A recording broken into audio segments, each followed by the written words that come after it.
Yes, it's me, Hollie back with another transfer rumour video where today we'll be talking about the fact that Fabrizio Romano has leaked some gossip about Tottenham Hotspur today on Last Word on Spurs' video. If you're new to the channel, please remember to like, share, comment and subscribe so you never miss a video. Yes, it's Hollie's Hotspurs back with another one.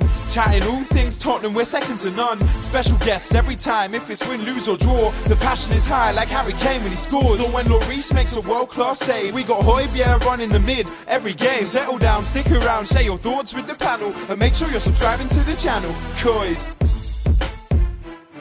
Yes, ladies and gents, Fabrizio Romano today went on Last Word on Spurs and discussed the rumours circulating around Tottenham and whether there's any truth in them. Make sure you check out that video after you've watched this one because I'm going to break it down and give my thoughts. Obviously, the word on everybody's lips at the moment is whether Conte is going to extend his contract with Tottenham Hotspur. He's come out and said that his vision, he wants to sign players that are ready here and now. He doesn't want to wait 3 to 4 weeks to make sure they're up to scratch.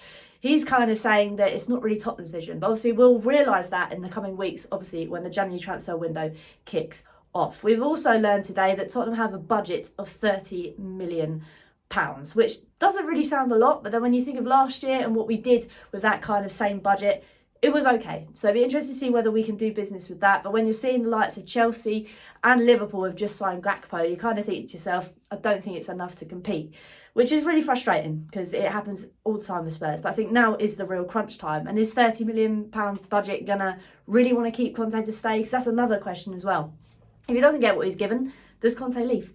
But that's another story for another day. So yes, the transfer window is going to be crucial to whether Conte stays and if whether the fans are not unrested with Daniel Levy.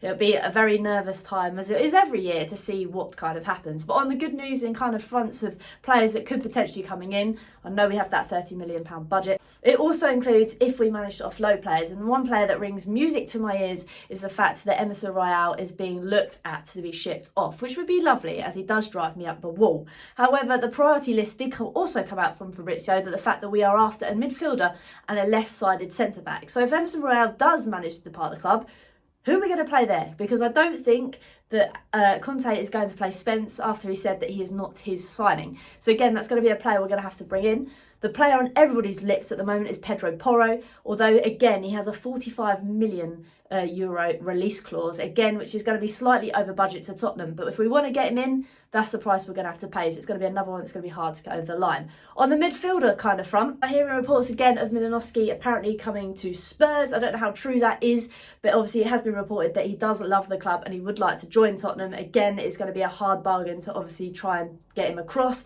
the fact that their newly appointed manager wants him to stay on. On the bright side though, he's great at free kicks and set pieces, which means we could no longer have to see Harry Kane over the ball outside the box ready to take a free kick. So that would be great. Obviously the other one is also Weston McKennie, which we spoke about in the last video, which you can watch here, talking about the fact that he could also come across.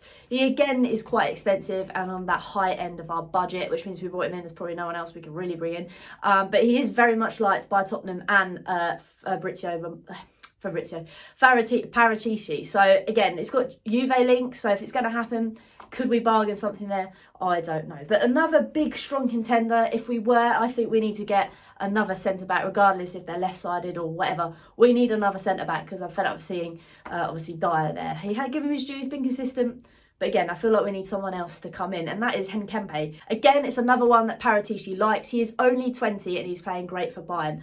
So again, it's going to be another hard bargain to try and get across. But if we want quality in, we need quality in these kind of positions, then I say we try and work to make a deal. However, like all things, we are not the only team that wants him. So again, that's going to be another thing to add to the long list of things we need to try and barter for.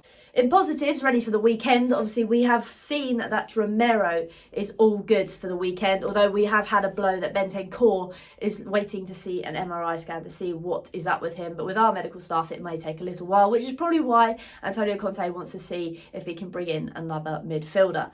All in all, yes, it's not great. This always happens this time of year. But let me know your thoughts in the comment section, what you think of these transfer news and whether you like the look of any of them or whether you just think it's a lot of waffle. Let me know what you think. And obviously, Hollie's Hotspurs Live is back this Monday when we discuss about Villa. Keep your eyes peeled for who's coming on the show. It should be a good one.